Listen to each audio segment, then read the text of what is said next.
नमस्कार, मी रेणुका टिकारे केळकर क्लासिकल कथक या आपल्या यूट्यूब चॅनलवर तुमच्या सगळ्यांचं मनपूर्वक स्वागत करते। आपल्या सगळ्यांनाच माहिती असलेला श्लोक म्हणजे वक्रतुंड महाकाय। अगदी लहानांपासून मोठ्यांपर्यंत सगळ्यांना हा श्लोक पाठ असतो। तर आज आपण हाच श्लोक कथकमध्ये शिकणार आहोत। तर चला सुरू करूयात। डावा हात हा गणपतीचा कान दाखवण्यासाठी असा वापरायचा आहे। उजवा हात हा उजव्या बाजूने असा एक गोल हात फिरवून आतल्या दिशेला वळवून मुष्ठी करायची आहे। पुन्हा एकदा बघूयात। नाकाकडून खांद्याकडे जायचं आहे, हळूहळू पोटाजवळ येऊन हात आतल्या दिशेला वळवायचा आहे आणि ही मुष्ठी करायची। हे करत असताना उजवा पाय पुढे टाकायचा आहे आणि डावा पाय असा मागे उचलला गेला पाहिजे। यात आपली पोझिशन बरोबर आहे का हे कळण्यासाठी गुडघ्यात गुडघा असला पाहिजे। हे आपण पुन्हा करूया। वक्रतुंड, ठीक आहे। यापुढे महाकाय दाखवण्यासाठी दोन्ही हात आपण अराल मुद्रेत पोटाजवळ घेतलेत। सर्क्युलर दोन्ही हात वर गेले पाहिजेत इथवर आणि तसाच तोच हात खाली एका रेषेत आणायचा आहे आणि इथून आतमध्ये वळवून खालच्या दिशेला आपण काया म्हणजेच शरीर दाखवतो।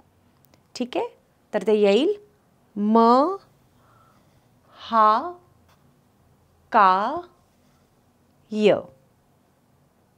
आता सूर्यकोटी दाखवताना आपल्या पायाची पोझिशन पुन्हा बदलते आणि डाव्या हाताला आपण असा सूर्य दाखवणार आहोत। सूर्यकोटी इथून समप्रभ दाखवणार आहोत। हे करताना मी थोडं वेट शिफ्ट करते डाव्या बाजूकडून उजव्या बाजूकडे। ठीक आहे, तर कसं दिसेल? सूर्यकोटी समप्रभ आणि माझी नजर ही हाताबरोबर त्या दिशेला गेली पाहिजे। इथे आल्यानंतर निर्विघ्नमला हा हात आधी इकडे डाव्या बाजूला खाली जातो।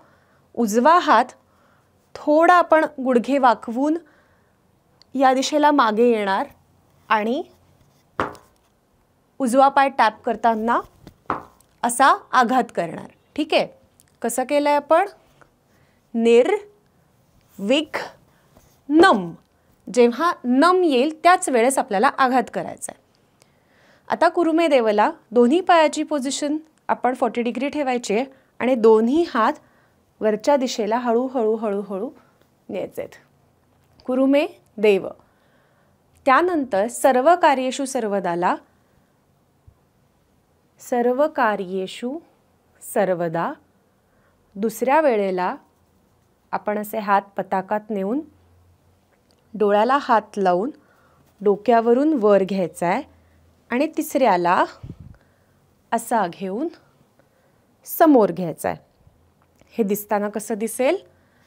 सर्व कार्येषु सर्वदा सर्व कार्येषु सर्वदा सर्व कार्येषु सर्वदा। एकदा आपण स्लोली पहिल्यापासून आतापर्यंत बघूया। वक्रतुंड महाकाय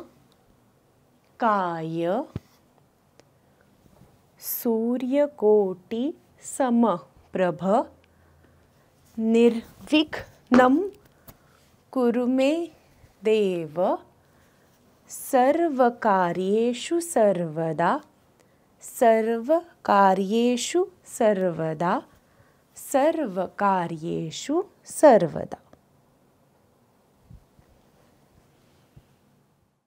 तर आज आपण शिकलो वक्रतुंड महाकाय हा श्लोक कथकमध्ये।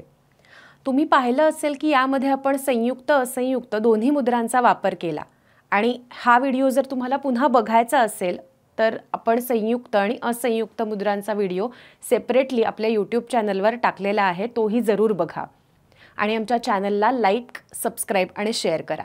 धन्यवाद।